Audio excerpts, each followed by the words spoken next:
সেক্ষেত্রে পুলিশ বাধা না দিলে যদি সাধারণ মানুষের জানমাল ক্ষতি পুলিশের বাধা মানে গুলি করা। পুলিশকে এটাকে কি আপনার মনে হচ্ছে যে গুলি করেছে তারা শক করে? বিএনপির এক নেতার সাথে তো সেই কথাবার্তায় বেরো এসছে যে লাশের তারা বোমা মেরে কিন্তু তারা শান্তিপূর্ণভাবে নিয়ম মাফিক মিছিল করলে সেখানে গুলি চালানো হয়েছে বলে আমরা জানি এবং এটা সত্য।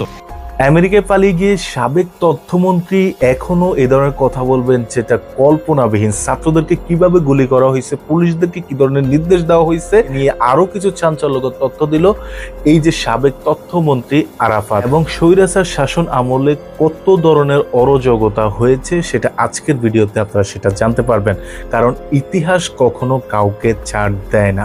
তো চলুন আমরা কথা না বলে সেই ভিডিওটা দেখে আসি। শুরুতে আজকের ভিডিওতে লাইক দিয়ে চলুন আমরা সেই ভিডিওটা দেখে আসি, তারপর থাকছে বিস্তারিত। আমি একমত নাই বক্তব্যের সাথে। সেখানে তারা ইচ্ছা করে বাড়াবাড়ি করেছে বিকজ তারা হয়তো লাস্ট ছিল। আরাফাত ভাই, আমি জানতে চাইতে পারি যে পুলিশ মনে করেছে আমরা গুলি করে মারবো, মারার পরে সেটি সারা বাংলাদেশে এটি খবরটি হবে। এখন সেই ক্ষেত্রে পুলিশ বাধা না দিলে যদি সাধারণ মানুষের জানমাল ক্ষতি, পুলিশের বাধা মানে গুলি করা। পুলিশের বাধা মানে গুলি করা। না না না, নো নো নো, পুলিশ তো অনেক গার্ডেড থাকে, আপনি জানেন। পুলিশ তো ডিফেন্স থাকে। তাহলে এটাকে কি আপনার মনে হচ্ছে যে গুলি করেছে তারা শক করে? কাজে আমি ফার্স্ট অফ অল এই গুলিকে আমি সমর্থন করছি না ইন প্রিন্সিপাল। আমি মনে করি এটা তদন্ত হওয়া দরকার। এখানে অতি উৎসাহ নিয়ে কেউ অতিরিক্ত করেছে কিনা, বাড়াবাড়ি করেছে কিনা সেটাকে আমি সমর্থন করছি না। বাট দ্য সেম টাইম এটাকে প্লেন অ্যান্ড সিম্পল বলে দেওয়ার কোনো সুযোগ নাই যে তাদেরকে কোনো কিছুই করতে দেওয়া হয়নি। সেদিনই খালেদ, আপনি খেয়াল করে দেখেন, গোটা বাংলাদেশে 66টা এলাকায়, ঢাকা শহরে মাল্টিপল তাদের এই প্রোগ্রাম ছিল। ঘটনা যেটি ঘটেছে আমি মনে করি এটা তদন্ত হওয়া দরকার। বাড়াবাড়ি হচ্ছে কিনা সেটাও দেখা দরকার। এবং আমি পার্সোনালি মনে করি, আপনাকে স্পষ্টভাবে বলতে চাই, প্রশাসনের পক্ষ থেকে, পুলিশের পক্ষ থেকে বরং সর্বোচ্চ পর্যায়ে রেস্ট্রেন্ট দেখানো উচিত। কোনোভাবেই যাতে একটা গুলি ছুড়ে কোনো এই ধরনের আপনার ক্যাজুয়ালিটি না হয়। পুলিশ প্রকাশ্যে গুলি করেছে, এটা তদন্ত করে কি বাইর হবে আরাফাত ভাই? তদন্ত করে দেখতে হবে পুলিশের এই গুলি ছোড়ার যে বিষয়টি সেলফ ডিফেন্সে তার আইনের মধ্যে ছিল কিনা, নাকি আইন বহির্ভূত কাজটা করেছে, সেটাই তদন্ত করে দেখতে হবে। আইন বহির্ভূত কাজ করলে পুলিশকে আপনি অ্যাকাউন্টেবল করবেন, শাস্তির আওতায় আনবেন।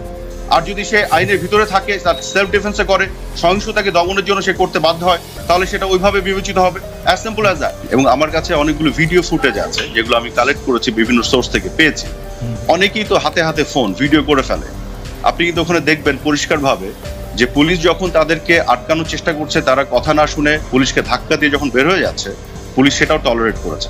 দ্বিতীয়বার একই কাজ করেছে সেকেন্ড পয়েন্টে। থার্ড পয়েন্টে এসে পুলিশ যখন তাদেরকে আটকে রেজিস্ট করেছে, থামিয়ে দিয়েছে, এবং থেমে যাওয়ার পরে তারপরে তারা চেয়ার ছোড়াছুড়ি এবং ইট পাটকেল ছোড়াছুড়ি করা শুরু করেছে এবং একটা সহিংসতার পরিবেশ তৈরি করেছে। ভিডিও ফুটেজে আছে।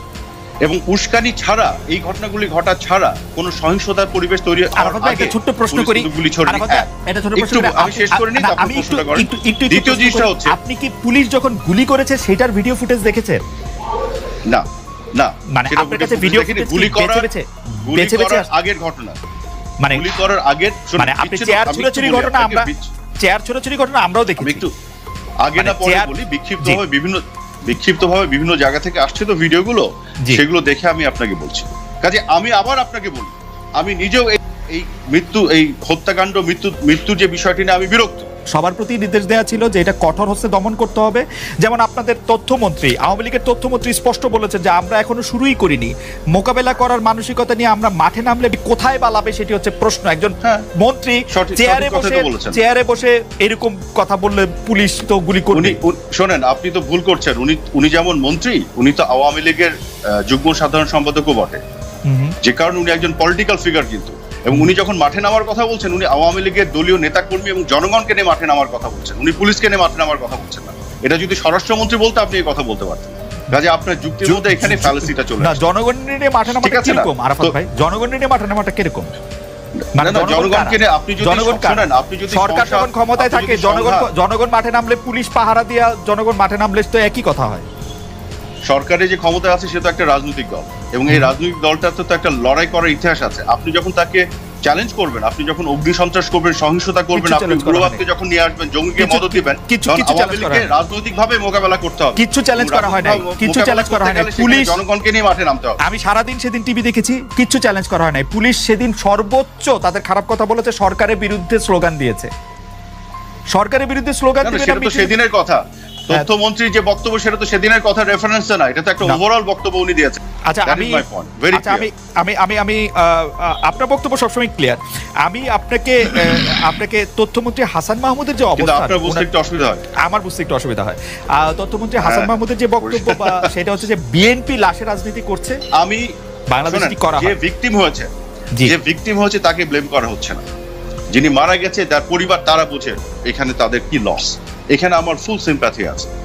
আমার কথা হচ্ছে যে নেতৃত্বের সর্বোচ্চ পর্যায়ে যারা নিজের দলের লোকজনকে এইভাবে আপনার উস্কানির মধ্যে ফেলে এইভাবে ক্ষতিগ্রস্ত করে, আপনি লাশের রাজনীতির কথা বলছেন যে আজকালকে সময়টা আপনি শোনেন না কেন? আপনি ভুলে গেছেন গত 13 বছরের মধ্যে আপনি এই ফোন কলে শোনেননি যে ঢাকা ইউনিভার্সিটিতে যে একটা সহিংসতার পরিবেশ তৈরি করে একজন দুজন মরলে ওখানে মরুক, লাশ চাওয়া হয়েছে না? এটা তো আমরা গোপন আলাপে তাদের শুনেছি, যেটা এক্সপোজ হয়ে গেছে ভাই।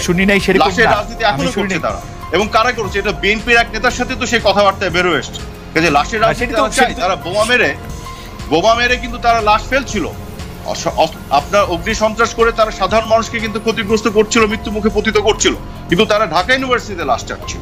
এবং এই ধরনের লাশ পেলে রাজনীতি তাদের সুবিধা হবে। এই লাশের রাজনীতি আমার যতটুকু মনে পড়ে, আপনি কি এরকম মনে পড়ে যে একটা লাশ পড়লে 10টা ফেলে দিতে হবে, এরকম কথা আওয়ামী লীগের সভাপতি এরকম মনে পড়ে না?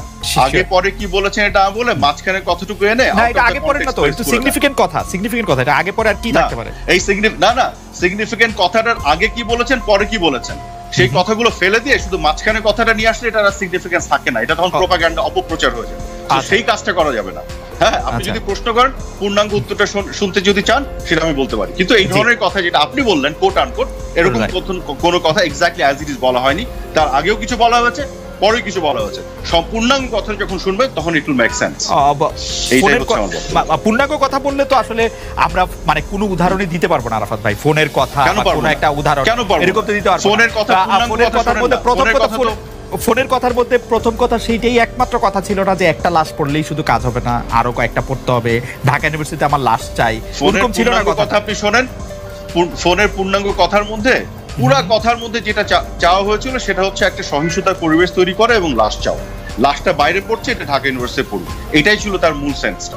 আর শেখ হাসিনাকে রেফার করে আপনি ইনডাইরেক্টলি রেফার করে 10টা লাশের যেটা বলছেন আপনি, সেই জিনিসটা যেটা ঘটেছিল যখন একটার পর এক এবং যুবলীগ এবং আওয়ামী লীগের অঙ্গ সংগঠনের সবাইকে শিবির সাধারণত বিরোধী অপচক্র ব্রাশ ফায়ার করে ওয়ান আফটার আনাদার মেরে ফেলছিল, তখন প্রতিরোধ তৈরি করার জন্য সে কথা বলেছিল। সেই প্রতিরোধের ডাক বঙ্গবন্ধুর সাথে মার্চি দিয়েছিলেন, ঘরে ঘরে দুর্গ করে তুলতে বলেছিলেন। আপনি প্রতিরোধের জন্য যারা ভিকটিম তারা প্রতিরোধ করতে যাওয়ার জন্য যে ভাষা ব্যবহার করে, আর যারা আপনার লাশ ফেলে সহিংসতা তৈরি করে দেশে অরাজকতা তৈরি করতে চায়, দুই জিনিস। আপনিও কিন্তু আমি আপনার জন্য একটু বলছি আর কি, আসলে তো এরকম পাল্টাপাল্টি এই কম্পারিজন করা এগুলি খুব মুশকিলের কথা। তার এতে মনে হয় না যে এই পুলিশ যে গুলি করলো সেইটার জন্য তারা দায়ী? আমি ওই জায়গাতেই আপনার কাছ থেকে জানতে চাইছিলাম যে এইটি আসলে আপনি একটু পরিষ্কার করি খালেদ। জি বলেন। একটু পরিষ্কার করি, আমার বক্তব্যটা হুবহু এরকম না। আমার বক্তব্য হচ্ছে আমি এখানে একটা তদন্ত চাই এবং আমি আসলে ওই অপশনটা রাখতে চাই, দেখতে চাই প্রশাসনের পক্ষ থেকে কোনো বাড়াবাড়ি করা হয়েছে কিনা, আইনের কোনো ব্যত্যয় ঘটেছে কিনা। যদি ঘটে থাকে সেই ক্ষেত্রে আমি এখানেও একটা অ্যাকশন দেখতে চাই। এটা আমার। দর্শক, আপনারা পুরো বক্তব্যটা শুনেছেন। শুরুতেই আমি খালেদ মহিউদ্দিন ভাইকে একটা স্যালুট দিতে চাই। উনি প্রত্যেকটা কথার কাউন্টার যত সুন্দরভাবে দিয়েছেন, এটা প্রশংসার দাবিদার। কিন্তু এই যে সাবেক তথ্যমন্ত্রী আরাফাত, তারা যে কত বড় মাপের মাফিয়া সেটা আজকের ভিডিওতে সেটা প্রকাশ পেয়েছে। শাক দিয়ে মাছ ডাকতে গেলে যেই একটা অবস্থা সেটা আপনারা চিন্তা করেন। পুলিশ কোনো কারণ ছাড়াই ছাত্রদেরকে গুলি করছে, এটাকে তারা স্বাভাবিক মনে করে। তারা চাচ্ছে যে এটাকে একটা ইস্যু করে তদন্ত করে যাতে বুঝাতে চায় যে পুলিশের দোষ, পুলিশের উপর দোষ চাপিয়ে তারা ক্ষমতায় এসে বসার নতুন আরো একটা পায়তারা করতেছে। আপনারা ইদানিং দেখছেন আনসার বা ভারতীয় পানি অন্যান্য বা বিভিন্ন চেষ্টা করেও সেখানে ব্যর্থ হওয়ার পরে এখন এই স্বৈরাচাররা, অপশক্তিরা অনেকভাবে চেষ্টা করতেছে। সেখানে আমাদের বাংলাদেশের সর্বসাধারণের অবশ্যই সচেতন থাকতে হবে এবং এই ধরনের কুলাঙ্গার খুনিদেরকে কি ধরনের শাস্তি হওয়া উচিত সেটা অবশ্যই আজকের ভিডিওর নিচে কমেন্ট করে জানাতে বলবেন না।